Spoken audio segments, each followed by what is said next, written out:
Bonjour à tous, aujourd'hui Kautsar et moi, nous allons vous parler de la crise en Amérique latine dans les années 1929.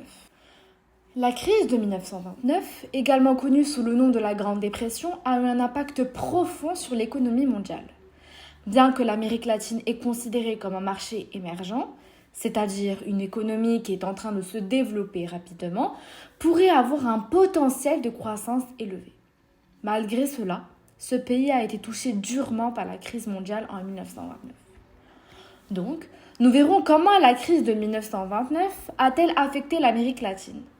Pour répondre à cette question, nous allons tout d'abord voir quels ont été les facteurs, donc les effets de la crise et les conséquences de ce phénomène, et ensuite quelles sont les mesures prises par les gouvernements, et enfin, nous entamerons avec la conclusion. Grand 1.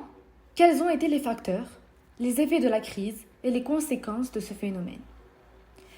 La crise économique de 1929 eut un impact majeur sur l'Amérique latine, bien qu'elle a été l'une des régions les plus touchées en dehors des États-Unis.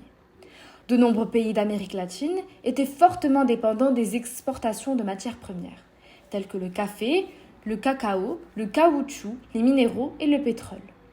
Lorsque la demande mondiale pour ces produits a chuté en raison de la crise, les économies de la région ont été gravement touchées, car elles comptaient sur ces exportations pour générer des revenus. Lorsque les demandes de ces produits ont diminué à cause de la crise, l'économie américo-latine a été gravement impactée par cette baisse et entraîne une réduction de la production et de l'emploi. Alors, la chute de la demande mondiale entraîne une diminution du prix. Suite à cela, l'Argentine, qui est donc l'un des principaux exportations de viande d'Amérique latine, à cause de cette crise, ses exportations ont chuté de 50%, causant alors un taux de chômage élevé en ayant des conséquences sociales majeures, notamment des troubles et des manifestations, et enfin une baisse de recettes. De plus, le prix du café, qui est l'un des principales exportations d'Amérique latine, a chuté de manière significative lui aussi. Quelque temps plus tard, la crise amorce une redistribution territoriale de la population qui vit de les campagnes au profit de la capitale. La contraction des exportations de matières premières entraîne la baisse des emplois et des salaires dans l'agriculture, provoquant un exode de la main-d'œuvre rurale vers les grandes villes, en particulier vers Buenos Aires. Comme nous pouvons le voir sur cette image, ces hommes se retrouvent à vivre dans des bidonvilles sans travail et sans abri. Suite à cela, les États d'Amérique latine creusent leurs dettes et accroissent leur dépendance, déjà forte vis-à-vis du Royaume-Uni et surtout des États-Unis. Comme partout ailleurs dans le monde, le chômage et la misère frappent de plein fouet les populations. Les déséquilibres économiques et sociaux provoquent dans la plupart des États d'Amérique latine, ce qui les a rendus vulnérables face à la crise financière internationale. Cette situation a été aggravée par la réduction des recettes fiscales résultant de la baisse des exportations comme nous l'avons vu précédemment.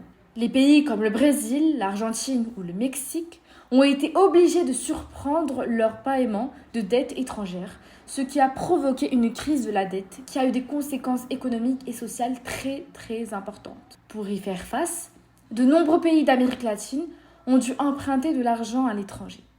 Cependant, cela a entraîné une augmentation de la dette extérieure, ce qui a eu des conséquences à long terme sur la stabilité financière de la région. Ainsi, la crise de 1929 et ses prolongements constituent une rupture brutale en matière d'insertion de l'Amérique latine dans l'économie mondiale, ne pouvant plus vendre et ne pouvant plus emprunter ni acheter.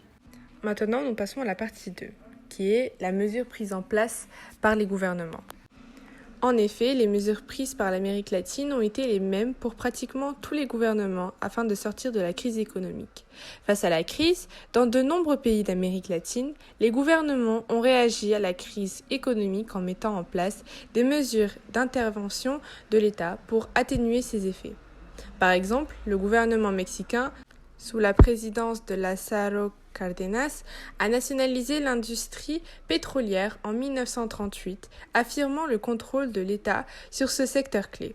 Cela comprenait la dévaluation de leur monnaie pour stimuler les exportations et réduire leur dépendance face aux exportations. La mise en place de travaux publics pour créer des emplois et des mesures de protectionnisme économique pour soutenir les industries nationales. Certains pays ont nationalisé des secteurs industriels pour stimuler leur croissance économique. En effet, au terme de coups de force, de révoltes et de révolutions, la plupart des États voient se mettre en place des régimes politiques autoritaires, voire dictatoriaux, qui marqueront durablement le continent. Au Brésil, par exemple, le président Getúlio Vargas, lorsqu'il a pris le pouvoir en 1930, a mis en place le New Deal Brazilian, qui comprenait des mesures de régulation du marché du travail, des politiques de soutien aux agricultures et les programmes de développement industriel. Notamment en Argentine, le gouvernement a adopté des politiques de substitution des importations visant à réduire la dépense aux produits étrangers en favorisant la production nationale. Toutefois, il est important de noter que la montée de l'autoritarisme en Amérique latine n'a pas été uniforme et les expériences varient d'un pays à l'autre.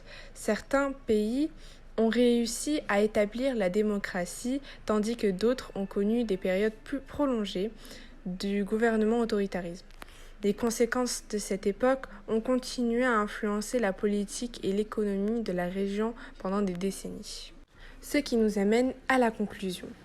Dans l'ensemble, la crise de 1929 a eu un impact significatif sur l'Amérique latine, exacerbant les inégalités économiques et sociaux et forçant de nombreux pays à repenser leur modèle économique pour éviter d'être trop dépendants des exportations de matières premières. La crise a également contribué à façonner la politique économique et les réformes à long terme dans la région. Malgré ces efforts, la crise économique a eu des répercussions importantes dans toute la région et il a fallu du temps pour que l'économie latino-américaine se redresse.